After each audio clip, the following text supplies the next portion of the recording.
Bonsoir au magazine Welcome to Cameroun. Je vous souhaite la bienvenue et que nos prochains se passent bien. Mon parcours, ça fait 20 ans que je suis dans la restauration. Donc j'ai commencé étant toute petite parce qu'à la maison, il fallait préparer les week-ends. Et j'étais toujours celle qui se portait toujours garante.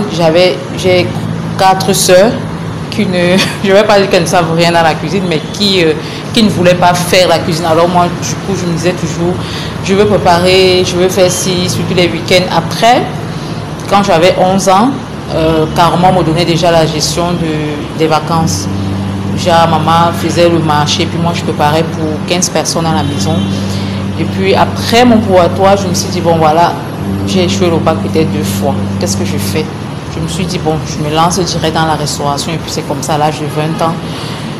Je suis allée dans une école de formation de la place, sans publicité, le CIFOPRA. J'ai fait 2 ans. Après les 2 ans de formation, j'ai fait des stages dans les restaurants, dans les hôtels. Les stages n'étaient pas pour moi à l'époque d'avoir un gain, d'avoir un peu d'argent et tout, mais c'était beaucoup plus pour apprendre. Après, en 2015, j'ouvre mon premier restaurant à la rue Sépère. Après, j'ouvre un deuxième restaurant à la montée Anne Rouge en 2019. Et puis 2020, je viens ici au Musée National comme chef de cuisine. Et il faut préciser que je suis coordonnatrice nationale du pôle art culinaire. Il y a d'abord une différence entre la gastronomie et la cuisine. Parce qu'il faut qu'on fasse bien le distinguo. La gastronomie, c'est un plat qu'on a rendu en petites portions et bien présenté. Il y a 2 choses, parce que beaucoup de personnes ne comprennent pas. Ils disent la gastronomie, bon, ils relient la gastronomie et la cuisine.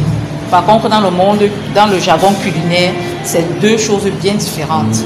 La gastronomie, c'est qu'on a rendu un plat en petites portions pour peut-être déguster ou alors pour présenter, peut-être dans un concours, alors dans une réception, les gens disent je veux des plats gastronomiques. Donc c'est la présentation d'abord qui prime sur la gastronomie et puis le goûter. Donc c'est genre on prend par bouchée, c'est une bouchée la gastronomie. Maintenant la cuisine, c'est un plat, on te présente vraiment un plat bien composé et voilà.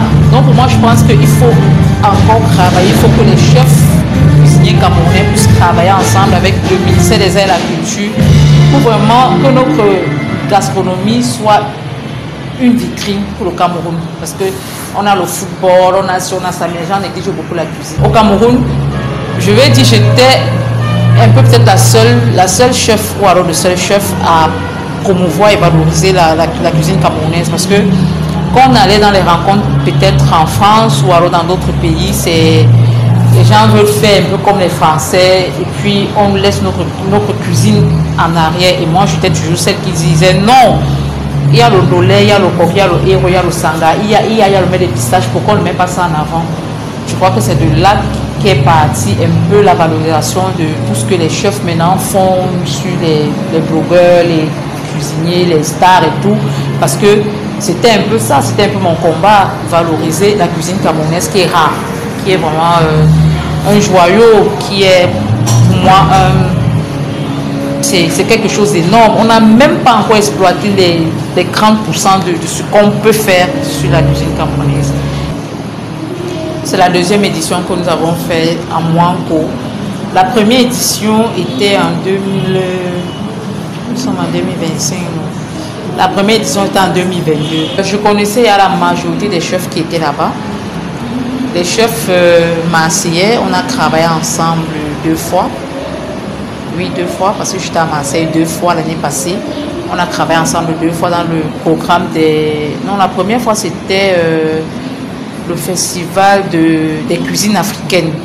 Et puis la 2e fois, c'était dans le cadre de la résidence culinaire.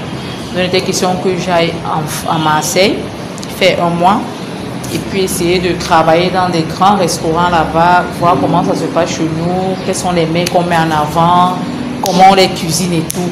Et après, cette année, il était question que les chefs marseillais aussi viennent de Marseille pour le Cameroun pour faire 1 mois de résidence culinaire.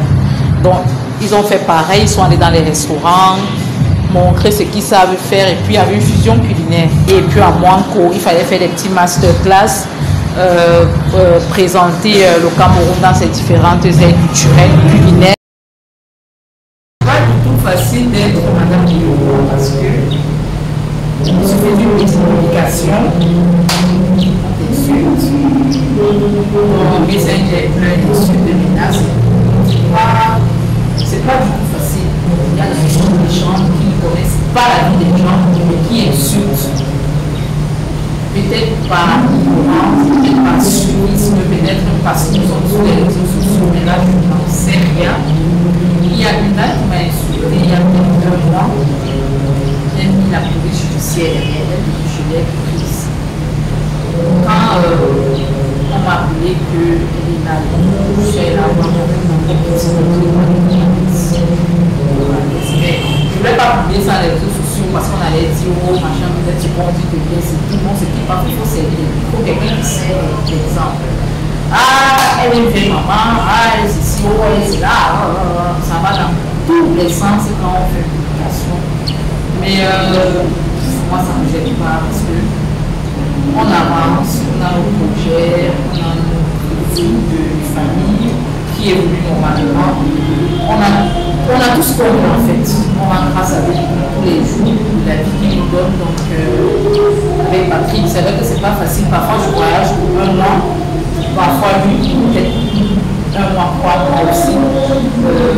C'est pas toujours facile, c'est normal, c'est la vie de tous les jours. Aujourd'hui on se calme, demain on se parle, après demain on se parle pas et puis on s'arrange et tout. Il y a 2 employés avec qui je travaille à plus de 10 ans. Donc ils sont vraiment fidèles, ils sont partis, pourquoi la même, ils sont revenus. Je leur dis souvent, vous tiens, vous ne pouvez aller nulle part, ça c'est pour blaguer. J'ai une équipe actuellement de 15 personnes. Et puis qu'on a les critères, ça dépend du nombre de personnes qu'on a en face de nous. Je peux prendre des extras, mais l'équipe type du restaurant, c'est 15 personnes. Le secret, c'est quoi? C'est d'abord à la cuisine, il n'y a pas de madame. D'abord parce que c'est une barrière. Si tu commences, ah madame si, madame ça, il y aura une peur. Et chaque fois qu'on a peur, on fait des erreurs. Chaque fois qu'on a peur, on peut voler, on peut mentir, on peut. Par contre, si tu es free avec tes employés, ils sont libres de tout te dire. Ils vont venir spontanément comme ça, voilà, il y a telle situation, voilà. Et puis, il va régner une confiance. Mais quand il y a madame, c'est déjà pour moi c'est une barrière. Ça ne veut pas dire qu'ils vont m'appeler, oh, Sandrine ou bien, non.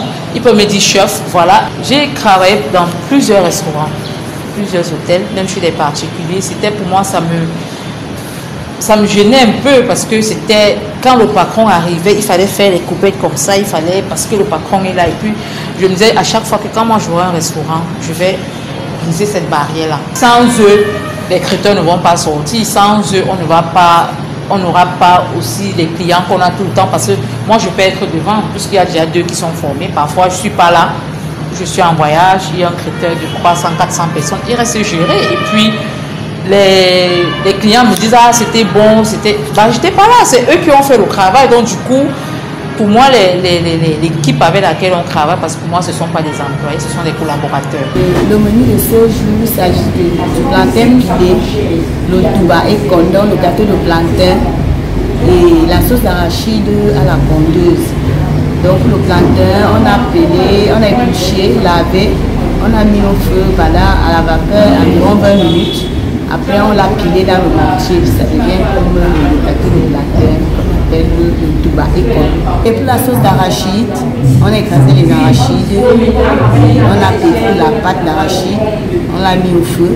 La pondeuse déjà bouillie et on a juste assaisonné avec nos épices locaux, le cinnamon, l'ail, l'oignon, un peu de tomate, quelques épices du terroir.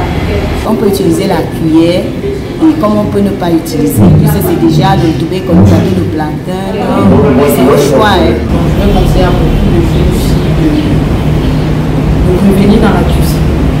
Moi j'ai besoin de vous, le temps qu'on a besoin de vous. Pour valoriser, pour voir la cuisine de nos grands-mères. Ce n'est pas nos grands-mères qui préparent la maison, ce sont nos grands-mères. Moi j'ai beaucoup appris auprès de ma grand-mère. ma grand-mère m'a beaucoup appris beaucoup de recettes traditionnelles, vraiment qu'on ne connaît pas. Je vais dire merci aux